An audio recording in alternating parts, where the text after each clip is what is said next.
성경 역사를 보면은 이제 하나님께서 천지를 창조하셨죠. 그런데 아담과 하와가 타락을 했습니다. 그 타락 이후에 모든 역사는 그 인간을 구원하기 위한 역사입니다. 그래서 예수님이 이 땅에 오시고 십자가에 죽으시고 부활 승천하신 것입니다. 그리고 이제 앞으로 예수님은 재림하시고 이제 우리를 천국으로 데려가시게 되는 것입니다.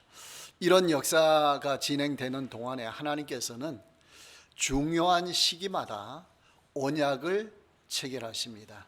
인간과 언약을 체결하는데요, 언약을 체결한 이유는 하나님께서 너희와 함께 하시겠다, 그런 의미가 기본적으로 되고요, 그러면서 너희를 구원해 주겠다, 그런 의미로 언약을 체결하십니다.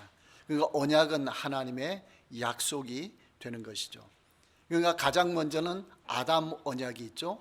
그 아담과 언약을 체결하고, 그 다음에 노아 언약, 무지개 언약이 있죠. 그 다음에 아브라함과 언약을 체결했고, 그리고 모세 언약. 모세 언약은 두 가지가 있습니다. 시내산 언약과 모압 언약. 그 시내산 언약은 출애굽 직후에 시내산에서 출애굽 1세대와 맺은 언약이고, 모압 언약은 가나안 땅 들어가기 직전에 그 40년 후죠, 출애굽. 그리고 거기에서 그 출애굽 2세대들과 맺은 언약이 모압 언약이 되는 것입니다. 그리고 이제 다윗 언약이 있습니다. 모든 이런 언약은 어디로 집중되는 거 아니요? 십자가 언약으로 집중됩니다. 그래서 십자가 언약에서 모든 언약이 완성이 됩니다. 아담, 노아, 아브라함, 다윗, 이런 언약들은 개인적으로 체결한 것이 되는 것입니다. 부분적으로 언약에 대한 율법 말씀을 또 주셨습니다. 그런데 모세 언약, 이제 시내산 언약을 보면은 모세 개인과 체결한 게 아니고 이스라엘 민족 전체와 집단적으로 체결했습니다. 그러면서 율법도 완성된 율법을 주신 거예요. 부분적으로 주신 게 아니고 전체가 그 완성되게 율법을 주셨습니다. 자, 시내산 언약에서 핵심 내용은 무엇인가? 나는 너희의 하나님, 너희는 나의 백성. 이것이 시내산 언약의 핵심 내용이다. 다른 말로 하면은 하나님과 관계가 형성이 되었다라는 거예요.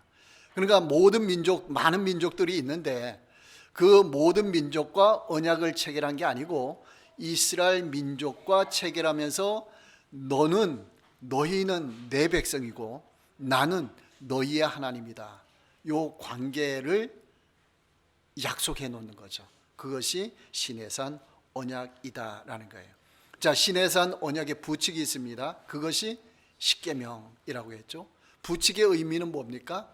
언약의 내용을 유지시키기 위한 조치가 부칙이다. 그 부칙이 뭐라고요? 십계명이다. 그러면 십계명은 어떻게 지켜야 될까요? 그 언약 내용을 유지하도록 하기 위해서 지켜야 되는 거예요. 십계명만 지켜서 된다, 이게 아니고 언약의 내용, 하나님과의 관계, 나의 하나님, 나의 백성, 요 관계를 중요시하면서 십계명을 지켜야 된다. 자, 그러니까 언약에 있어서는 내용이 중요할까요? 부칙이 중요할까요? 내용이 중요하죠. 왜요? 부칙은 내용을 유지시키기 위해서 부차적으로 준 것이기 때문에 그 내용이 중요합니다. 그러니까 우리가 십계명을 지킬 때는 뭘 생각해야 됩니까? 하나님과의 관계. 하나님은 나의 백성이다. 그리고 출애굽기 20장에서도 그랬죠. 그 십계명장에서 나는 너희를 종되었던 애굽 땅에서 인도하여 낸 너희의 하나님 여호와라. 그렇기 때문에 나 외에 다른 신을 두지 말라. 제1계명부터 쭉 십계명을 주신 거예요. 관계를 먼저 주시고 부칙을 주셨다라는 거예요. 자, 그런데 십계명에는 크게 두 가지 기능이 있습니다. 첫 번째는 모든 율법의 기초 역할을 하는 거예요. 그러니까 십계명 10가지 계명이 딱 주어지고 그 기초가 있고 다른 계명들은 그 기초 위에 세워져 가는 거예요. 그런 기초 역할을 하는 것이 십계명이다라는 것이고요. 그 다음에 둘째로는 하나님과의 관계에서는 최저선 역할을 한다. 이게 중요해요. 자, 모든 율법의 기초 역할을 하면서 하나님과의 관계에서는 최고 높은 선이 아니고 최고 낮은 선이다. 낮은 단계다라는 거예요. 이게 이제 무슨 의미냐라는 거죠. 그러니까 하나님과의 관계를 지키기 위해서는, 관계를 유지하기 위해서는 하나님이 최고 높은 선을 주고서 이걸 지켜야 유지된다, 그렇게 하지 않았어요. 그러니까 하나님께서 우리에게 약속하실 때, 언약을, 부칙을 주실 때 십계명에 너희는 매일 교회 한 번씩 와서 예배 드려야 된다, 그렇게 정해 놓았으면은 너무나 높아서 지키기가 너무 힘들 거 아니에요. 근데 감사하게도 언제마다 오라고요? 안식일마다 일주일에 한 번 할 수 있죠. 낮은 선으로 정해 놓은 거예요. 매일 오라고 했으면 어떡할까요? 그것도 새벽에 와야 된다 그러면 어떡할 거예요? 그렇죠? 근데 하나님은 십계명을 최고 낮은 선으로 주셨다라는 거예요. 그러니까 요 정도 선은 지켜야 된다. 그래서 제1계명이 뭡니까? 너는 나 외에는 다른 신들을 내게 두지 말라. 여러분들 이 계명이 쉬워요? 어려워요? 쉽죠? 다른 신 섬기는 분 있어요? 없죠? 그 최소로 나의 백성, 나의 하나님, 요 관계 약속을 했으니까 이제는 다른 신들을 섬기면 안 된다, 나 외에. 여러분 그 정도는 할 수 있죠. 최소로. 그 다음에 제2계명이 뭡니까? 우상을 섬기지 말고 만들지 말라, 거기 절하지 말라, 이거잖아요. 여러분 지난 주간에 우상에게 가서 절한 적 있어요? 절하지 않았죠. 점치러 갔어요? 안 갔죠. 최소한 그런 건 하지 말아야 된다, 나를 믿는 자는. 그러니까 십계명이 최저선인 거 아시겠죠? 최저선이에요. 그러니까 하나님의 백성은 하나님을 섬길 때 최소한 다른 신과 함께 섬기면 안 된다. 그 다음에 하나님을 섬기면서 최소한이에요. 최대가 아니고 최소한 우상을 만들어 섬기거나 절하면 안 된다. 자, 이스라엘 백성들이 가나안 땅에 들어오고 또 출애굽 중에도 그 멸망을 당했어요. 그 멸망당한 가장 큰 이유가 뭔가 아니요? 우상 숭배예요. 그 최저선을 지키지 않아서 멸망당했어요. 그러니까 그걸 아셔야 돼요. 그러니까 시내산 밑에서 십계명 받으면서 1년 동안 있었잖아요. 성막 짓고 군대 조직하고 1년 동안 머물렀잖아요. 그 모세가 오지 않으니까, 산에 갔다가 내려오지 않으니까 금송아지 우상을 만들었잖아요. 불안하니까.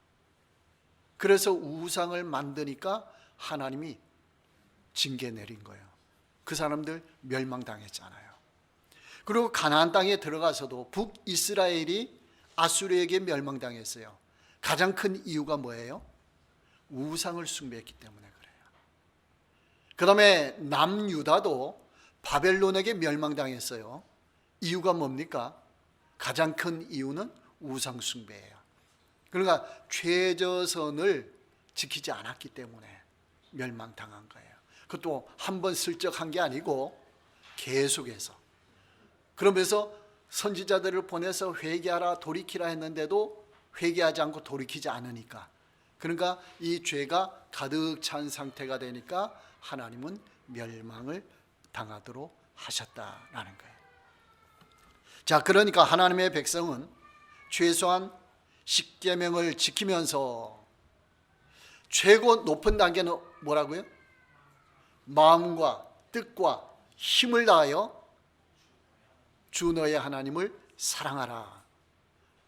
여러분, 마음과 뜻과 힘을 다해 사랑하고 있습니까? 주여. 그렇죠? 주여.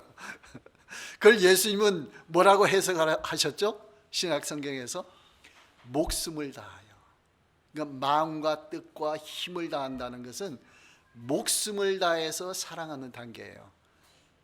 그러니까 순교하는 사람들은 그 단계에 들어간 거죠. 순교하는 사람들은. 그러니까 최저 단계에서 최고 높은 단계, 그 사이를 우리가 왔다 갔다 하는 거예요. 이 최저 단계를 벗어나면 하나님 백성이 아니에요. 그 여기에서 최저 단계에서 높은 단계로 올라가야 된다라는 거예요. 올라가게 하기 위해서 다른 계명들, 십계명 외에 다른 계명들, 그 율법 조항들을 하나님이 주셨다라는 거예요. 자, 그러니까 다른 십계명은 최저선으로 여러분들이 지키시고 마음으로 미워하지 말라. 그렇죠? 음욕을 품지 말라. 마음으로 일어나는 거 이거 제어하기가 어렵잖아요. 그렇죠? 십계명보다 훨씬 어렵잖아요. 그렇죠? 간음하는 것은 실제로 행동으로 옮기는 거예요. 그런데 음욕을 품는 것은 마음에 일어나는 거예요. 누구에게나 다 일어날 수가 있는 거예요. 그러니까 이게 더 높은 단계예요. 살인하지 말라. 누구라도 할 수가 있어요. 근데 미워하지 말라. 할 수 있어요, 없어요? 할 수가 없어요, 이거는. 이게 높은 단계잖아요. 그런데 이거보다 더 높은 단계는 뭐라고요? 내 자신과 같이 이웃을 사랑하라.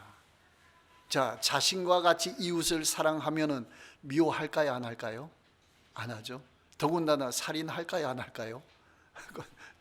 할 수가 없는 거죠. 그러니까 우리는 높은 단계로 올라가요. 그러니까 우리 기독교인은 믿지 않는 사람들하고는 차원이 달라야 돼요. 차원이 달라야 돼요. 내 자신과 같이 사랑할 수 있도록 우리가 올라가야 되는 거예요. 그러니까 우리는 항상 하나님 앞에 무릎 꿇어야 돼요. 하나님, 내가 부족합니다. 연약합니다. 무릎 꿇으면서 하나님, 내가 사랑할 수 있도록 해주시고 힘을 주시고 능력을 주시고, 그렇죠? 최소한 누구를 사랑하는 것까지요? 같이 나를 내 자신을 사랑하는 것 같이. 여러분, 내가 배고플 때 먹을 거 누가 주기 원하잖아요. 그러면 다른 사람이 배고플 때 어떻게 해야 된다는 거예요? 먹을 것을 주라라는 거예요. 그게 뭔가 아니요? 대접받고 싶은 대로 남을 대접하라. 이걸 황금률이라고 하잖아요. 황금률. 이게 원칙이다라는 거예요.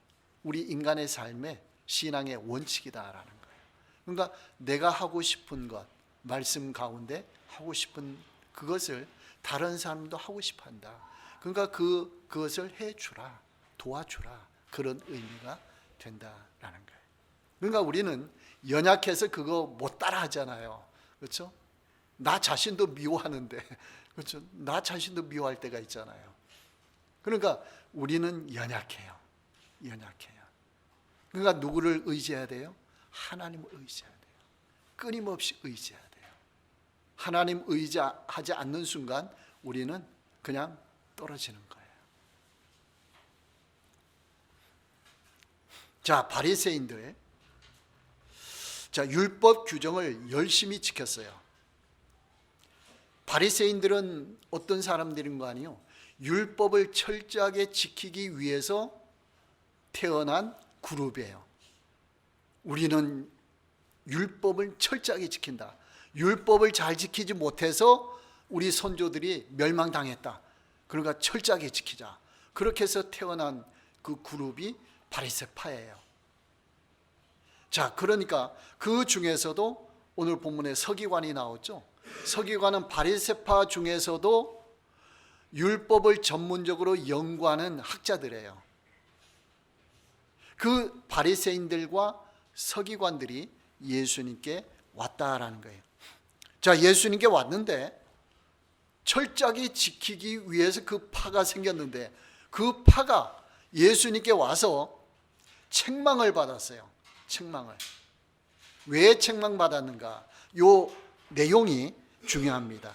오늘 본문에서 그 마가복음 7장 5절 말씀, 어찌하여 당신의 제자들은 장로들의 전통을 준행하지 아니하고 부정한 손으로 떡을 먹나이까? 라고 물었습니다. 그 바리새인과 그 서기관들이 예수님을 따라다니며 시험하고 올무 놓으려고 그렇게 이제 하거든요. 근데 제자들이 손을 씻지 않고 음식을 먹는 거예요. 자, 이 규정은 율법에 있어요, 없어요? 성경에 있어요, 없어요? 성경에 없어요. 율법 규정은 안 해요. 그럼 이건 뭐냐? 장로들의 전통이라고 표현했잖아요. 그 장로들의 전통은 율법을 잘 지키기 위해서 사람들이 세부 규정으로 만들어 놓은 거예요. 만약에 안식일을 기억하여 거룩하게 지키라라고 했죠. 그러면 안식일을 기억하여 거룩하게 오늘날 주일날 예배를 드리잖아요. 그러면 주일날 예배 여러분 늦는 경우가 있잖아요. 그러면 늦지 않기 위해서 세부 규정을 만드는 거예요. 우리 자체적으로 최소한 10분 전에는 와야 된다. 순서 맡은 자는 30분 전에는 와서 준비 기도해야 된다. 이런 식으로. 헌금 드릴 때는 새 돈으로 드려야 된다. 여러분 이런 규정 좋아요, 안 좋아요? 좋잖아요. 일단은 그렇죠? 잘 지키기 위해서. 아이들은 떠들면 안 된다. 그렇죠? 돌아다니면 안 된다. 여러분 그 규정 자체는 좋아요, 안 좋아요? 좋잖아요. 왜? 예배를 잘 드리기 위해서. 그런데 그것이 어떤 식으로 되느냐? 그 세부 규정 자체는 좋았는데 여기에 보면은 5절에 손을 씻지 않고 먹으니까 그 손을 씻지 않는 손은 부정하다 그랬어요. 부정한 손이다. 이 말은 뭔가 아니요? 종교적인 거예요. 위생적으로 씻어야 된다. 이거 씻고 먹어야 도움이 된다. 이런 의미가 아니고 손을 씻지 않고 먹으면은 죄를 짓는다. 이런 의미가 되는 거예요. 부정하다. 그런 말은. 그러니까 제자들이 음식을 먹을 때 손을 씻지 않고 먹으니까 죄를 지었다. 그런 말이거든요. 그러니까 바리새인들 서기관들이 예수님과 그 제자들에게 당신들은 왜 자꾸 죄를 짓고 다니냐 그 말이에요. 왜 죄를 짓고 다니냐. 근데 율법 규정에 그게 있어요, 없어요? 없어요. 여러분들 헌돈으로 헌금한다고 해서 죄를 짓는 거예요? 그건 아니죠. 좀 성의가 부족하다 이렇게 될 수가 있어요. 근데 그 자체가 죄는 아니잖아요. 여기에 문제가 생긴다는 거예요. 여기에. 그러니까 이 장로들의 전통은 예수님께서도 사람의 계명이다. 사람의 전통이다. 그렇게 했어요. 그러면 이것은 무엇과 구별되는 거 아니요? 하나님이 직접 주신 율법, 성경에 기록된 율법과는 차이가 있다라는 말이에요. 그러니까 이 말은 무슨 말인 거 아니요? 사람들이 정한 규정 가지고 사람들을 비판하고 정죄하면 안 된다라는 거예요. 그 나름대로 신앙에 따라서 하는 것이지 그거 안 지켰다고 죄를 지었다고 하면은 이거는 월권이다. 왜 월권이에요? 정죄는 하나님이 하시는 건데 사람이 사람을 보고 정죄한다. 그거는 안 된다라는 거죠. 그러니까 이 바리새인들은 처음에는 좋은 의도로 율법을 잘 지키기 위해서 세부 규정을 정해놨어요. 세부 규정을 정해놨는데 문제가 발생하는 거죠. 세부 규정에 너무나 집중하다 보니까 이것을 율법식으로 올려버리는 거예요. 차원을 높여버리는 거예요. 그러니까 이 규정을 안 지키면은 죄를 짓는 것이다. 이렇게 하니까 오히려 문제가 심각해지는 거예요. 심각해져요. 자, 그러면 어떻게 지켜야 되느냐? 율법을 세부 규정 만드는 거 좋은데, 그래서 예수님은 다른 방법, 그런 방법이 아니고 다른 방법을 가르쳐 주시는 거예요. 그럼 마태복음 23장 23절에 보면은 너희가 박하와 회향과 근체에 11조는 드리되 율법에 더 중한 바 정의와 긍휼과 믿음은 버렸도다 라고 했어요. 예수님이 바리새인들을 비판하는 내용이에요. 그러니까 이 바리새인들은 예수님과 제자들을 비난할 때에 뭘 근거로 비판했어요? 자기들이 정해놓은 세부 규정으로 비판했죠. 그런데 예수님은 그 바리새인들을 비판할 때에 뭘 근거로 비판하는 거 아니에요? 율법의 정신을 들어서 비판했어요. 예수님은 율법을 지킬 때 세부 규정 만들어 지키는 것이 아니고 율법의 정신을 살려서 지켜야 된다, 그런 말이에요.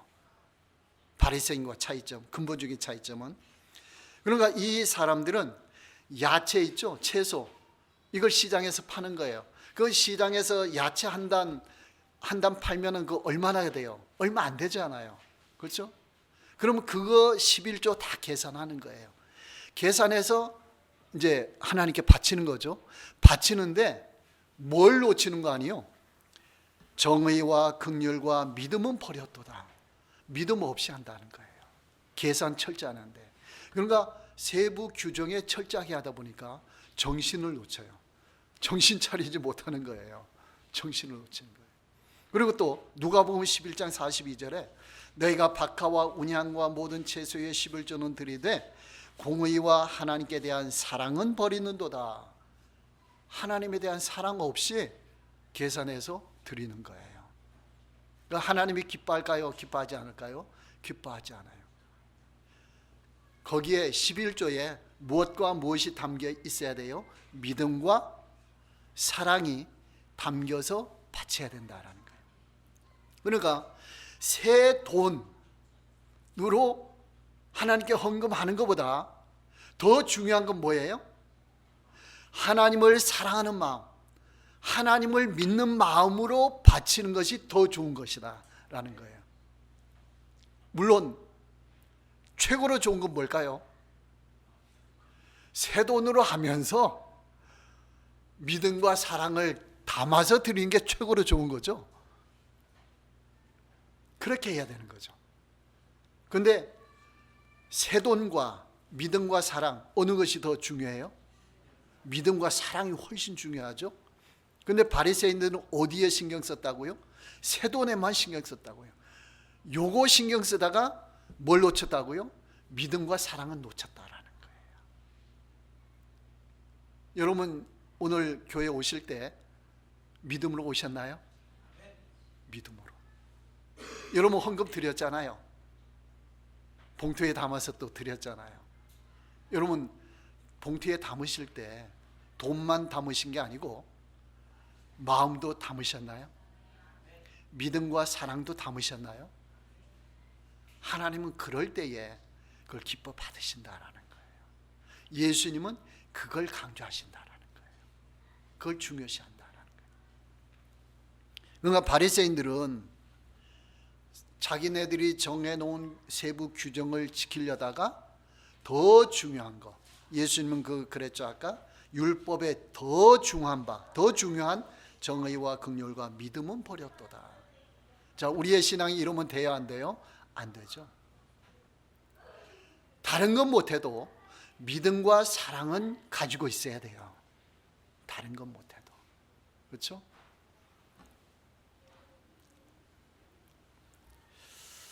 그래서 예수님은 이것도 행하고 저것도 버리지 말아야 할지니라. 11조도 드리고 뭣도 해야 된다는 거예요? 믿음과 사랑도 함께 드려야 된다. 이것이 마땅하다. 근데 바리새인들은 11조는 드렸는데 믿음과 사랑은 버렸다.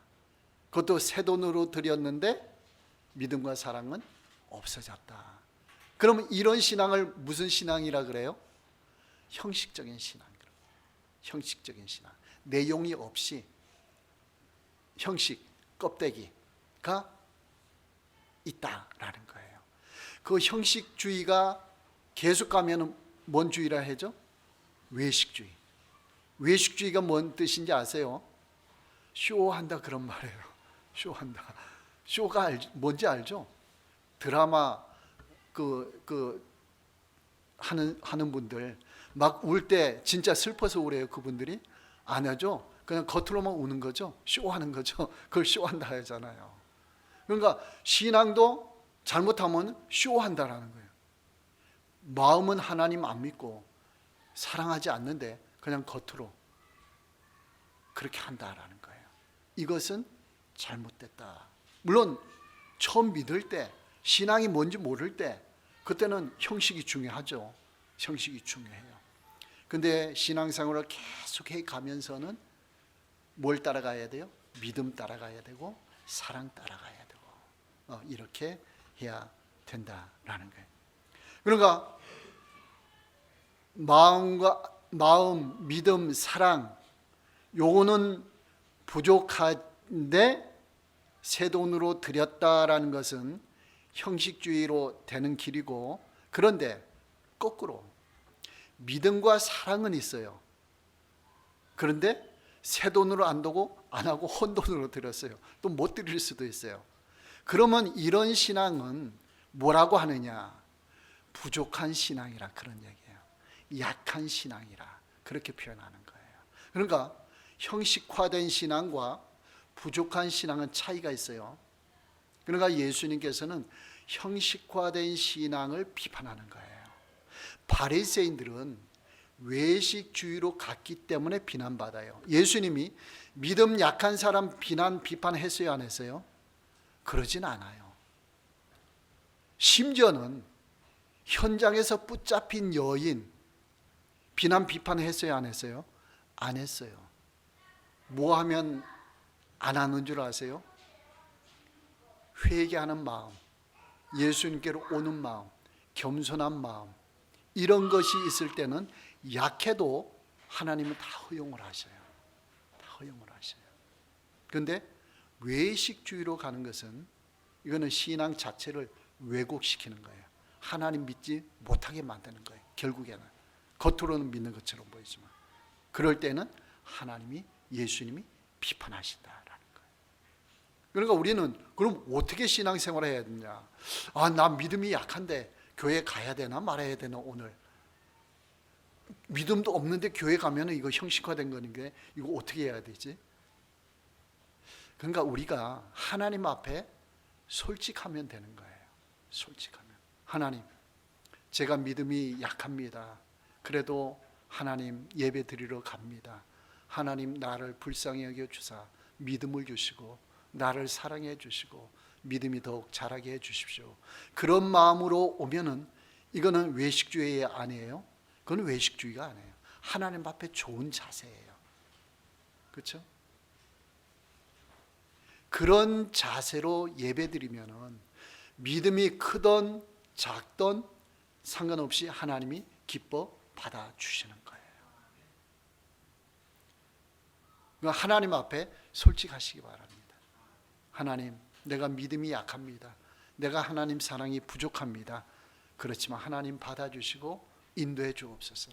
나는 하나님의 백성입니다. 하나님 백성으로 살고 싶습니다. 그렇게 살아가길 원합니다. 그렇게 살아가는 거죠. 그러니까 하나님 앞에 솔직하면 되는 거예요. 그런데 바리새인들은 열심을 냈는데 거꾸로 열심을 낸 거죠. 그건 잘못된 것이다. 그런데 올바른 쪽에서 열심을 내는 것은 좋은 거예요. 그렇죠? 열심을 내는 것은 좋은 것이다라는 거예요. 자, 바울 사도도 과거에 바리새파였어요. 바울 사도가 열심히 있었어요. 그래서 뭐라고 자랑했었는가 아니요? 율법의 의로는 나는 흠이 없는 자다. 감히 그런 말을 했어요. 나는 율법을 철저하게 지키는 사람이다. 그렇게 했어요. 그런데 그러면서 예수 믿는 사람들을 핍박하고 했잖아요. 근데 예수님을 딱 만나고 났더니 뭐라고 했어요? 완전히 180도 바뀌었어요. 과거에 내가 바리새파 시절에 믿었던 방식, 그 신앙생활을 했던 방식, 모든 것이 다 헛것이다. 쓰레기로 나는 버린다. 이해가 되죠? 이제는 예수님을 믿음으로, 예수님의 사랑으로 신앙생활을 한다라는 거예요. 과거에는 어떻게 했다는 거예요? 껍데기로 예수님 믿지도 못하고 하나님 사랑하는 마음 없이 그냥 철저히 형식적으로 지켰다라는 거예요. 그런데 지금은 다르다. 여러분, 이런 신앙이 되시기 바랍니다. 이런 신앙에서 자라가시기 바랍니다. 이런 신앙에서. 우리는 이걸 추구하는 거예요. 열심을 추구하는 게 아니고 이런 기초 위에서 신앙이 잘 자라가기를, 그걸 우리는 추구하고 있다라는 거예요. 그러니까 신앙생활이라는 것은 예수님을 믿음으로 따라가는 거예요. 그리고 하나님을 사랑하는 마음으로 따라가는 거예요. 그러니까 사랑하는 마음이 작으면 작은 대로, 크면 큰 대로 여러분들이 깨닫는 대로 따라가시기 바랍니다. 그러면서 어떤 자세로요? 겸손한 자세로, 하나님께 도움을 구하는 자세로. 그러면 하나님이 끊임없이 우리를 사랑해 주시고 우리를 이끌어가 주신다라는 거예요. 그럴 때에 하나님이 기뻐하시는, 그러니까 평생 우리는 하나님이 기뻐하시는 신앙생활을 할 수가 있어요. 이런 자세로 갈 때, 이렇게 하지 않고 바리새의 방식으로 형식적으로 자꾸 가다 보면은 나중에 하나님이 기뻐하지 않으셔요. 나중에는 지쳐요. 힘이 없어요. 능력이 없어요. 나중에 기쁨이 없어요. 그렇게 되는 거예요. 기쁨이 없다니까 사랑도 없다 해야 돼. 기쁨도 없고 사랑도 없고 그렇게. 신앙생활 그러면 안 돼요. 가면 갈수록 내 마음속에 사랑이 있어야 되고 하나님을 믿는 믿음이 있어야 되고 거기에 따라서 열심을 내야 된다라는 거예요.